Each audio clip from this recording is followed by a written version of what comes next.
pessoal, tudo bem? Quem fala é a professora Kathleen. E hoje, então, a gente vai dar continuidade em na nossa aula de patologia geral. E hoje a gente vai abordar o tema da apoptose, né? Então, a gente veio na aula passada falando a respeito da morte celular. Mas aí a gente abordou a morte celular causada por algum agente patogênico, um agente físico, um agente químico, uma toxina, né?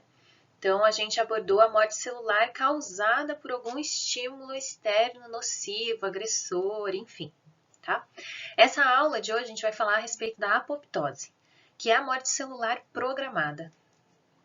Vamos lá. Então, existe uma diferença bastante grande aí entre a morte celular que a gente viu na aula passada e a morte celular programada. As principais características são a apoptose, ela é uma morte celular individual. Então, a gente não tem um grupo de células morrendo como a gente tem lá na morte celular, na necrose, né?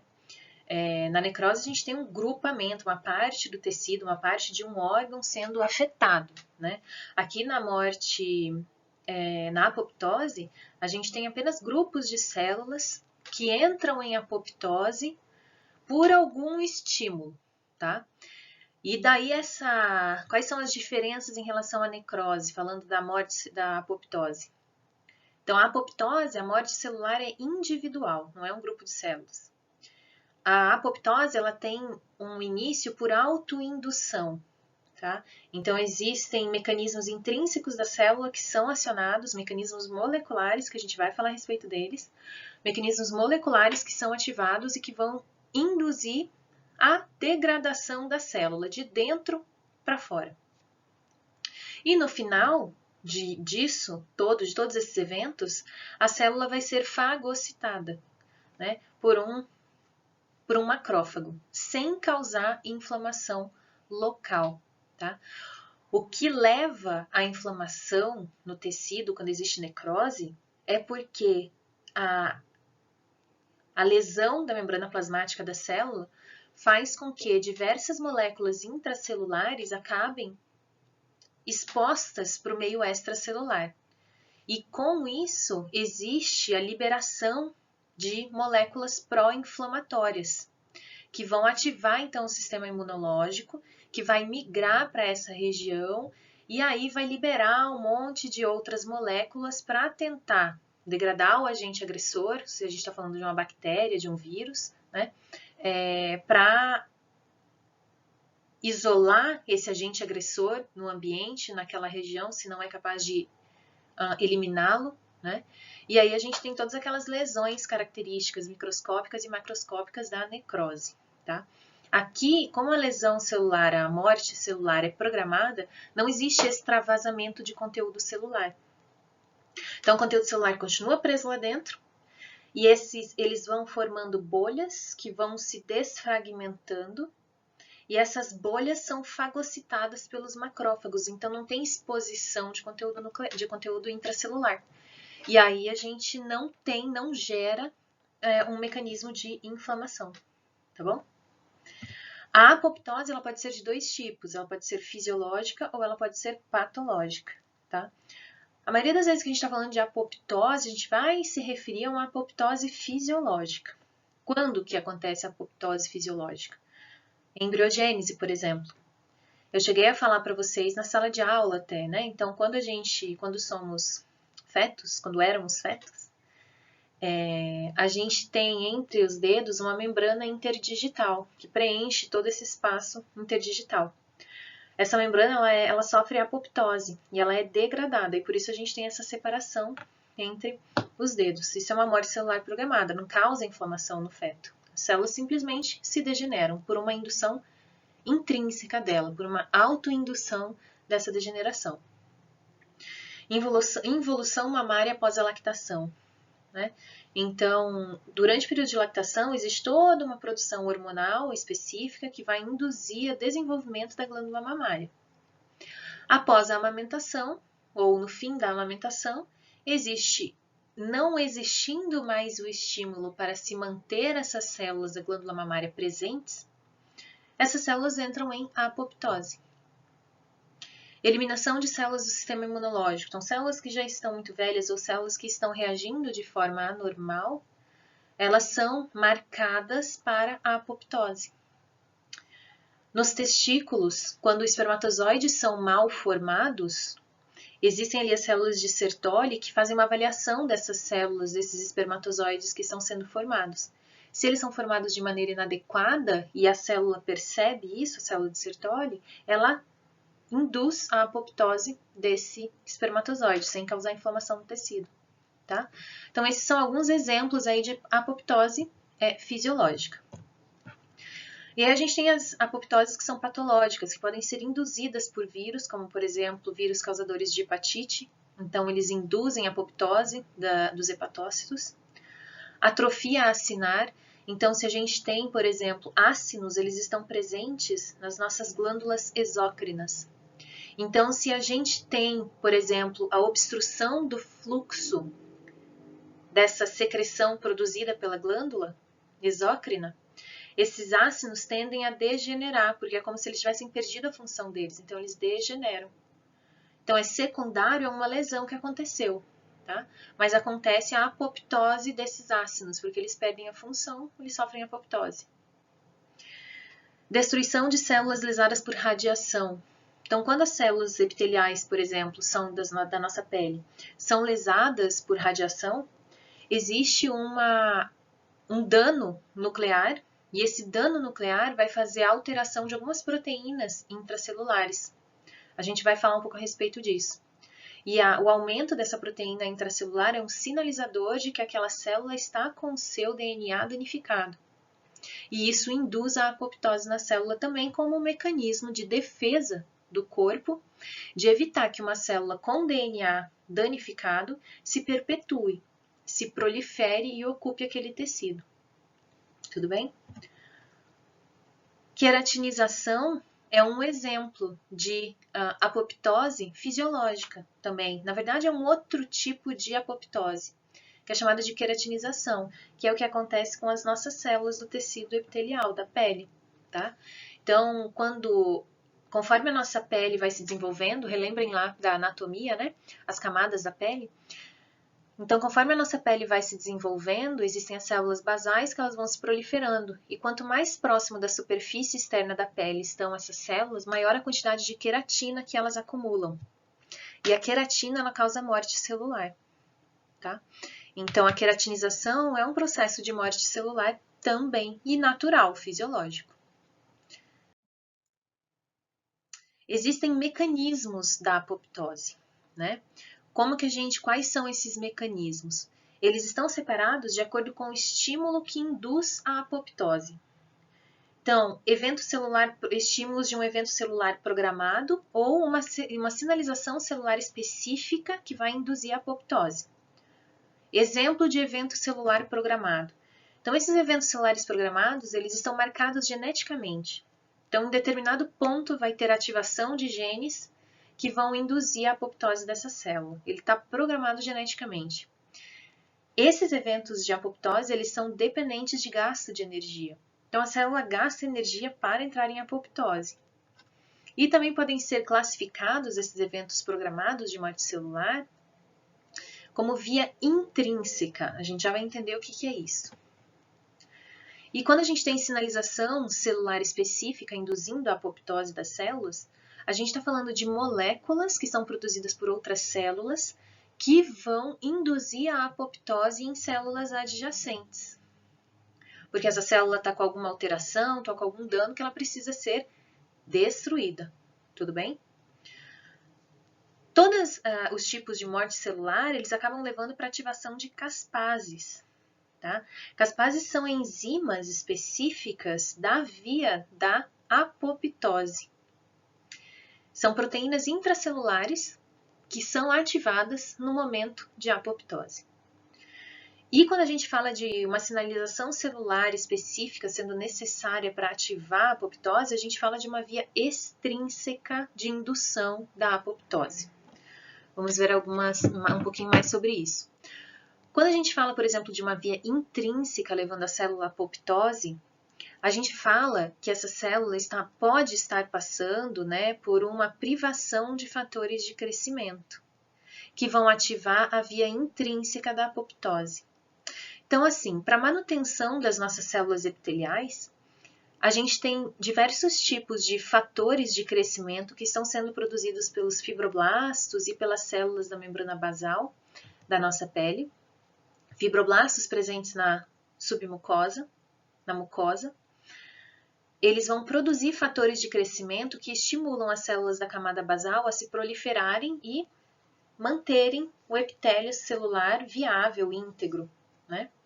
Então, a gente tem fatores induzindo isso. Os fibroblastos também, através de fatores epidérmicos de crescimento, produzido pelas células da membrana basal e por outras células adjacentes aos fibroblastos do tecido subcutâneo, da submucosa,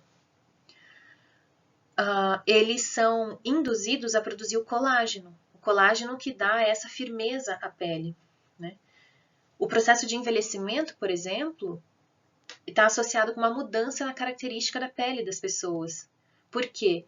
Porque os fibroblastos já não recebem mais tamanha quantidade de estímulos, de fatores de crescimento, que vão induzir eles a produzir o colágeno que mantém a pele firme, tá? Então, quando a gente priva a célula de fatores de crescimento, a gente faz com que essas células entrem em apoptose também. Então, existem exemplos disso no corpo. E vias extrínsecas. As vias extrínsecas estão associadas com sinalizadores extracelulares, que vão se ligar aqui, ó, onde eu coloquei. Deixa eu pegar meu mouse aqui. Ó, são sinalizadores extracelulares, alguns exemplos são o fator de necrose tumoral, TNF, e esse ligante Fas, tem um L aqui que é de ligante, Fas é o nome dessa proteína. Essas duas moléculas aqui, elas induzem apoptose nas células do nosso corpo, do corpo dos animais. Como que elas fazem isso? São secretadas por outras células, induzindo a apoptose nas células que têm receptores na membrana plasmática para essas moléculas sinalizadoras. Tudo bem? Então, a gente tem uma diferenciação. Os mecanismos de apoptose podem ser divididos em evento celular programado, quando a gente tem uma genética por trás, e normalmente isso está associado com uma via intrínseca de ativação da apoptose, que pode estar relacionado à ativação genética dos genes relacionados à via intrínseca, pode estar relacionado com uma falta de fatores de crescimento que induzem, que mantêm bloqueados esses genes, onde estão as proteínas que induzem a apoptose. E a gente tem a sinalização celular específica, né, que é ativada pela via extrínseca, quando outros fatores produzidos por outras células vão se ligar na célula e induzir a apoptose nessa célula. Tranquilo? Existem duas fases na apoptose, uma fase que é chamada de iniciação e a outra que é de execução. Qual que é a diferença entre elas? A fase de iniciação está relacionada com a ativação das moléculas indutoras de apoptose.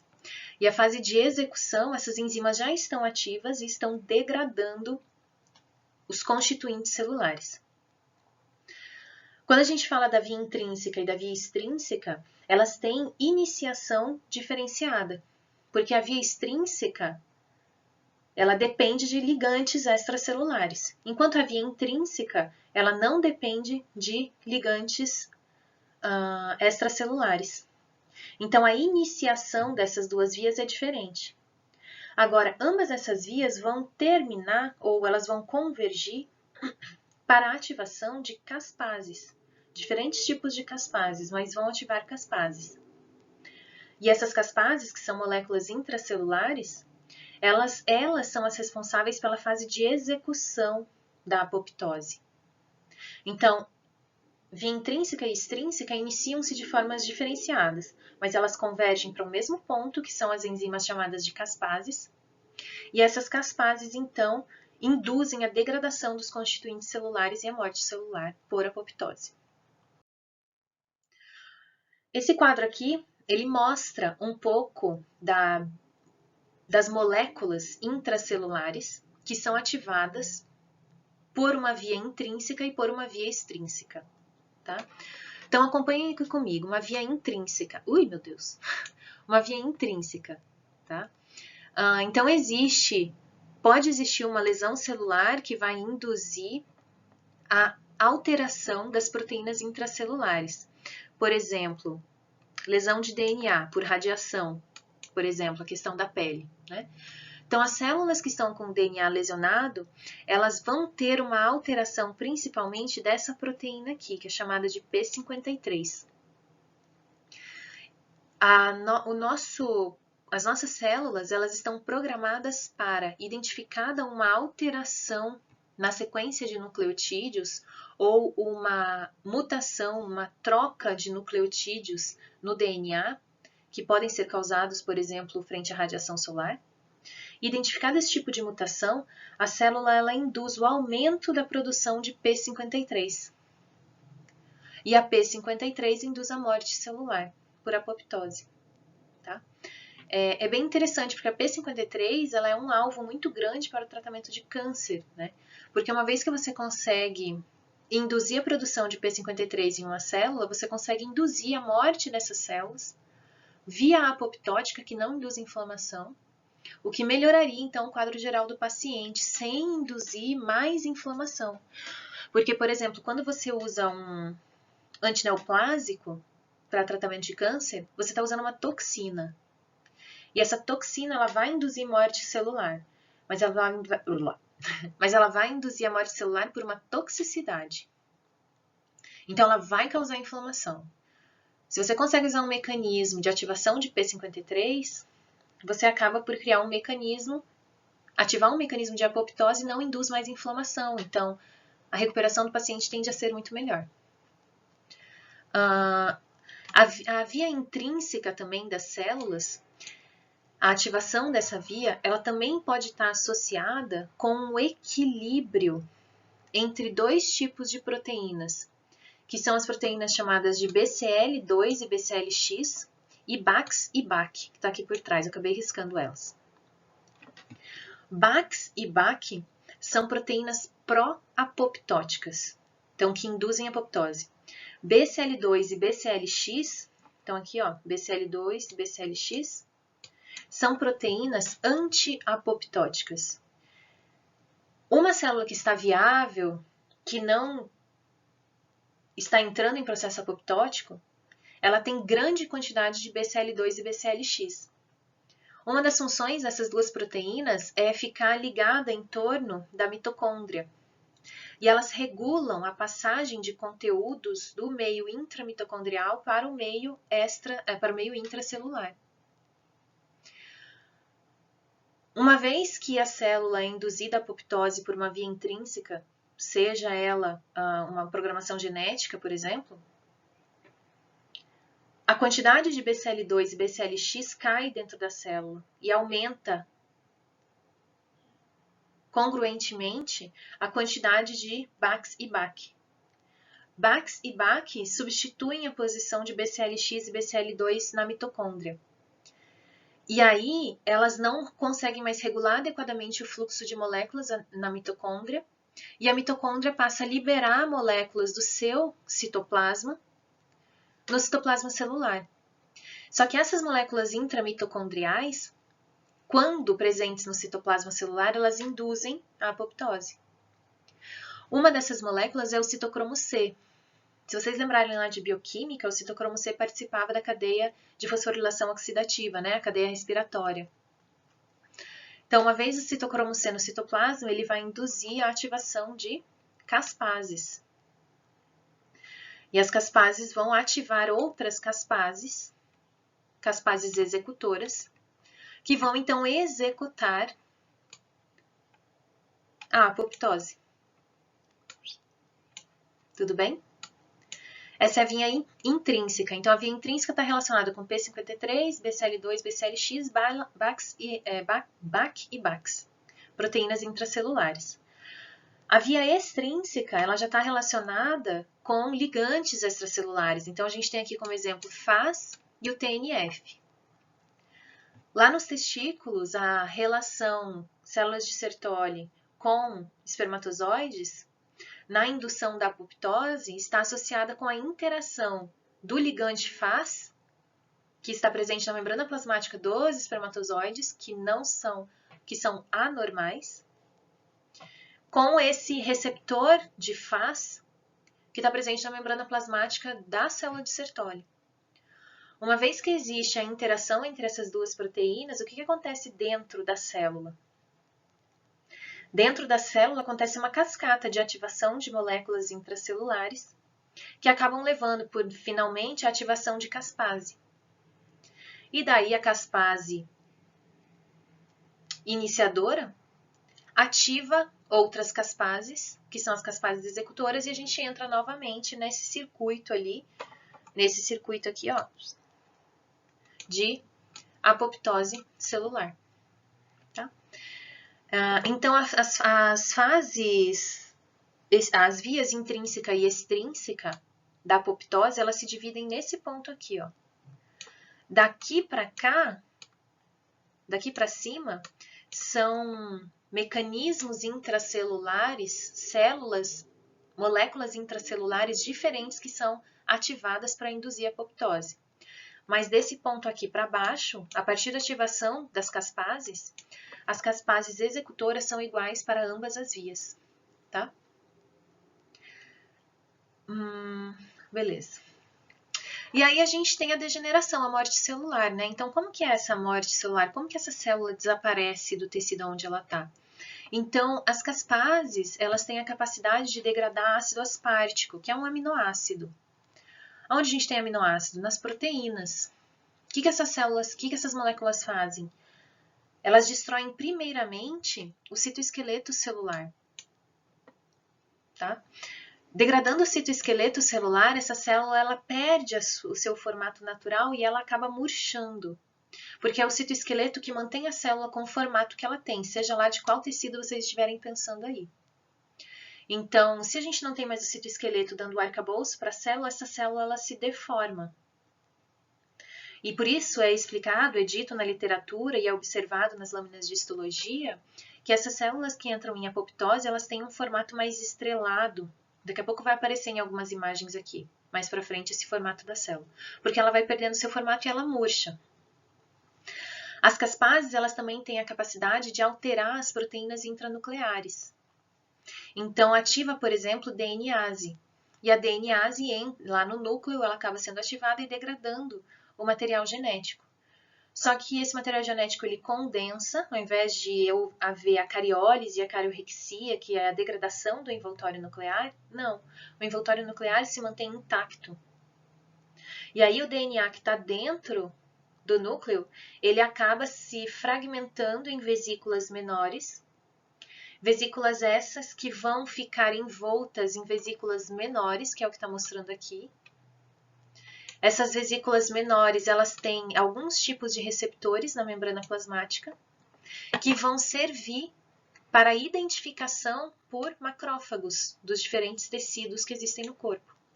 E esses macrófagos, então, eles vão fagocitar essas vesículas que existem, que estão sendo formadas pela degradação celular. Então, não existe liberação de conteúdo citoplasmático no meio extracelular, mas existe sim o envelopamento dessas moléculas, dessas estruturas, dessas organelas citoplasmáticas que compõem a célula, elas são envelopadas em corpúsculos menores, em vesículas menores, e essas vesículas são fagocitadas pelos macrófagos. Observem aqui que essa vesícula, ela é composta, ó, por vários dos constituintes celulares, né? Então, a gente tem fragmentos de núcleo, a gente tem retículo endoplasmático, a gente tem aqui, sei lá, um lisossomo, uma mitocôndria, e isso aqui que eu não faço a menor ideia do que é, né? Mas a gente tem, então, todos esses constituintes de organelas celulares envelopadas e o macrófago vai lá e fagocita todas elas. Por isso, a gente não tem ativação do sistema imunológico. Deu para entender? Então, assim, vocês não precisam saber dessas vias especificamente, mas eu acho que é interessante para a formação acadêmica de vocês que vocês tenham em mente, vocês saibam, quando vocês ouvirem alguém falar de P53, de BAX, BAC, BCL2, BCLX, caspases, Quero que vocês saibam a respeito do que essa pessoa está se referindo. Ah, verdade, é a via de apoptose, são aquelas vias de apoptose. Daí você pode ir lá, pegar um livro, pegar uma referência bibliográfica e rever o que a pessoa está falando.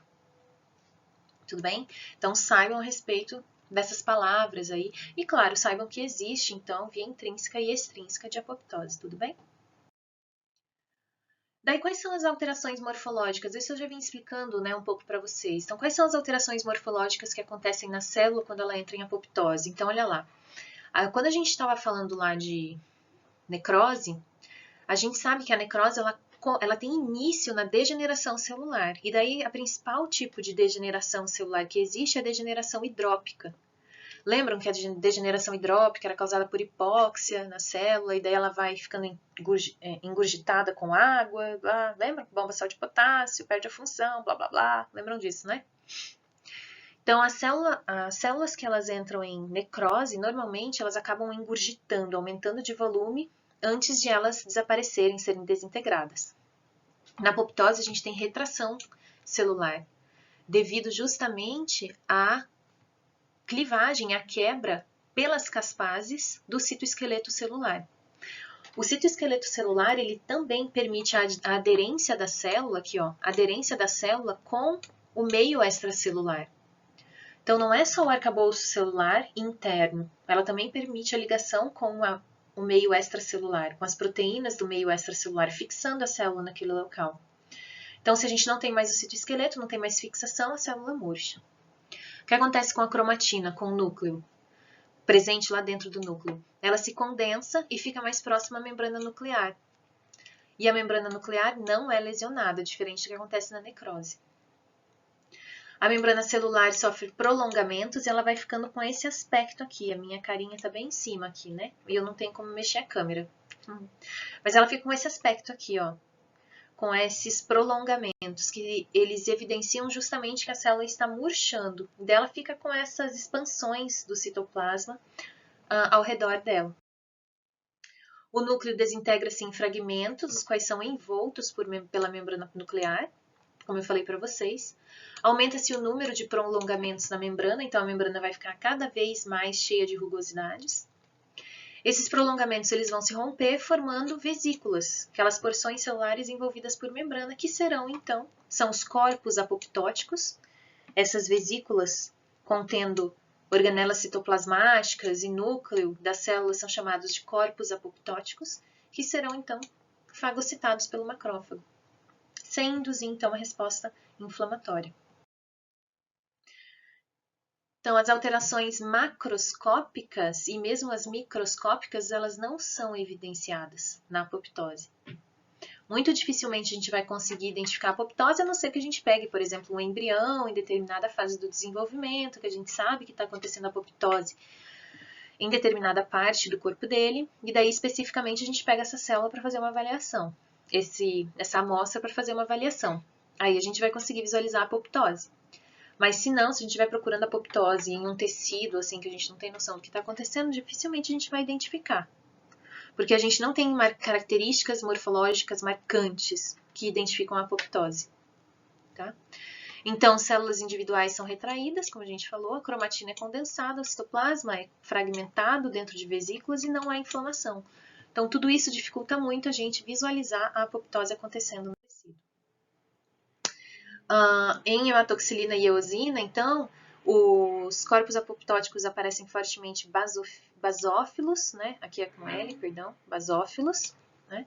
Então, a gente tem esses exemplos aqui, né? Mas vejam que é difícil, né? Para quem não tem o olho treinado, é um pouco difícil da gente diferenciar. E fortemente acidófilos quando contém fragmentos de citoplasma condensado. Então, lembrem que o citoplasma, ele é mais vermelho, né? Quando a célula está morrendo, porque as proteínas estão sendo degradadas, né? Então, ele fica mais eosinofílico. Mas quando a gente tem bastante núcleo dentro desses corpos apoptóticos, a gente vê um fragmento, um corpo apoptótico mais basofílico. E aqui mais uma imagem, então, só mostrando. Observem aqui, né, as reentrâncias dessa célula, ou melhor, aqui, ó. Essas reentrâncias aqui da célula. A Pandora, gente. Vem aqui, Pandora. Deixa eu mostrar você pra galera. Essa é Pandora. Essa que tira a minha paz. Mas ela é fofinha. Então, ó, essas aqui são aquelas expansões da membrana celular que acabam sendo formadas. E esse aqui é o núcleo. Observem o núcleo aqui, ó, com a cromatina bastante condensada e próxima à membrana nuclear, né? E aqui dá para ver bem, ó. Então, o núcleo está se fragmentando e formando uma vesícula, que vai ser, então, posteriormente fagocitada pelo macrófago. Então, gente, acabamos a apoptose. E acabamos aqui, então, todo esse circuito, né, que a gente veio tratando lá desde o... Desculpa, Pandora. Desde o início dos nossos estudos de patologia geral. Então, a gente tem lá uma célula normal, que está em homeostase. Essa célula pode passar por um estresse ou por estímulos nocivos, né?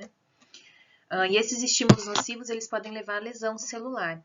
Então, quais são os tipos de alterações que levam à lesão celular? Então, a gente tem a hipóxia, agentes químicos e físicos, agentes infecciosos, reações imunológicas, desequilíbrio nutricional e o envelhecimento. A gente falou a respeito desses fatores lá nas nossas aulas iniciais.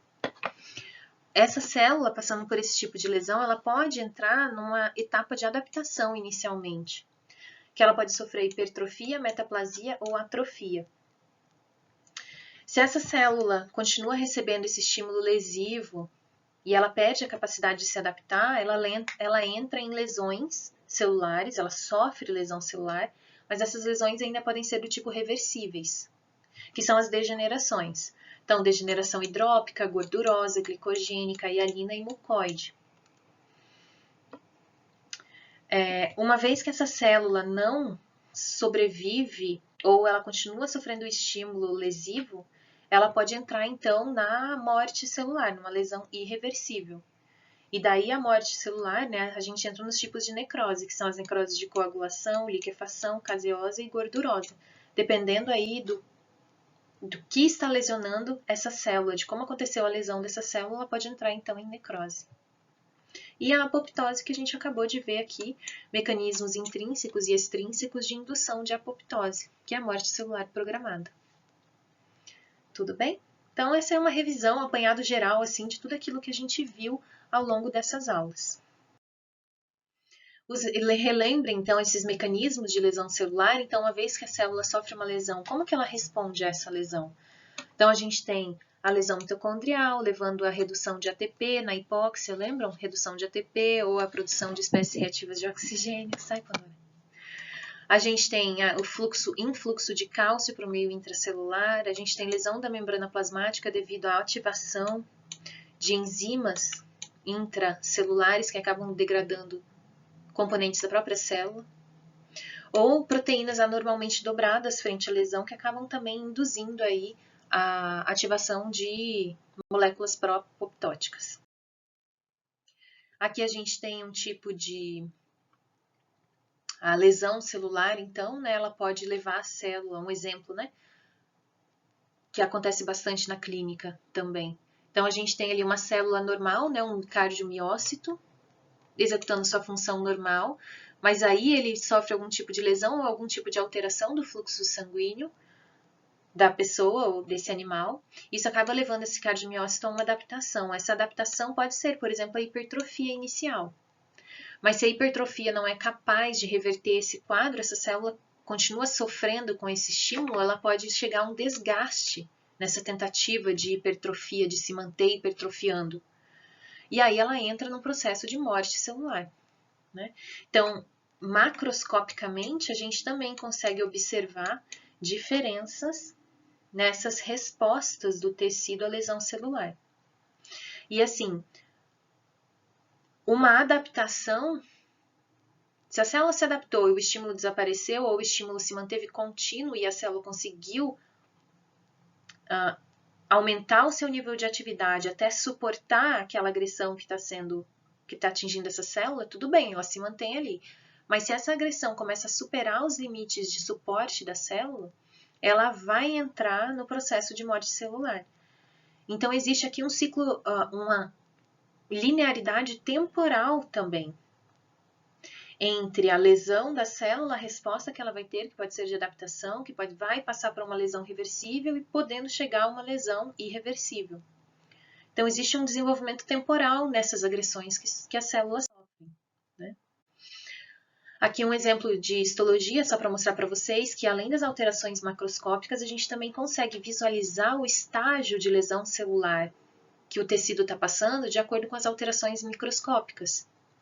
Então, a gente tem aqui células íntegras, células do túbulo renal íntegras, células que já estão passando por um processo de adaptação e até de morte celular, porque a gente vê uma alteração, observem a coloração do citoplasma, como ele está alterado, observem o tamanho dessa célula e a desorganização do tecido, muito diferente do que a gente observa aqui, né? E aqui já é um estágio bastante avançado de lesão, onde a gente tem necrose dessas células, né? Então, sofreram aí com o estímulo, existe essa formação de vacúolos, o desaparecimento do núcleo, porque ele sofre cariorrexia, então ele desaparece, ele se desfragmenta, tá? E aqui uma desorganização total, né, do tecido, não tem mais a formação de um túbulo bem delimitado como esse daqui. Tudo bem? Então, como eu vinha falando para vocês, a lesão celular ela se desenvolve ao longo do tempo também. Ela tem uma linearidade temporal nesses eventos que se sucedem até a morte celular. Então, a gente tem a função celular normal, que frente a uma lesão, a função celular ela tende a decair, porque a célula está agora gastando energia para se defender dessa lesão. Se essa lesão é persistente, a célula entra em outros processos de degeneração, ou se esse estímulo cessa, a célula consegue retomar sua função normal. E aí a célula que não sobrevive entra em morte celular. A morte celular ela causa primeiro alterações ultraestruturais na célula. Então, ultraestruturas. Então, a gente vai conseguir ver alteração de mitocôndria, de retículo endoplasmático, de núcleo. Mas são alterações que a gente só consegue visualizar na microscopia eletrônica. Posteriormente, vem e se desenvolvem alterações microscópicas na célula. Então, a gente consegue ver a alteração do núcleo, alteração da coloração do citoplasma. E aí, olhando no microscópio, a gente já consegue identificar.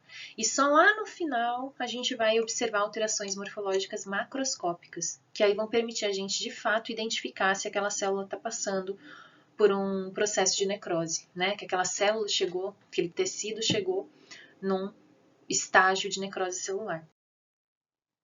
Aqui tem uma tabela que resume para vocês as diferenças morfológicas que ocorrem na célula frente à necrose e frente à apoptose. Então, para auxiliar vocês aí na organização do conhecimento, tá? Então, leiam isso aí com calma. Esse material foi postado também no estúdio. Tudo bem, pessoal? Então, encerramos por aqui essa aula e esse conteúdo. A gente, claro, continua falando ainda de morte celular e de outras alterações que acontecem na célula frente quando ela está respondendo a estímulos lesivos, tá? Mas terminamos então essa rede aí de conhecimentos que estavam interligados, tudo bem? Então revisem isso com calma, relembrem tudo isso, eu sei que é bastante coisa já que vocês têm para relembrar, tá bom? E a gente se vê na próxima aula. Hasta luego!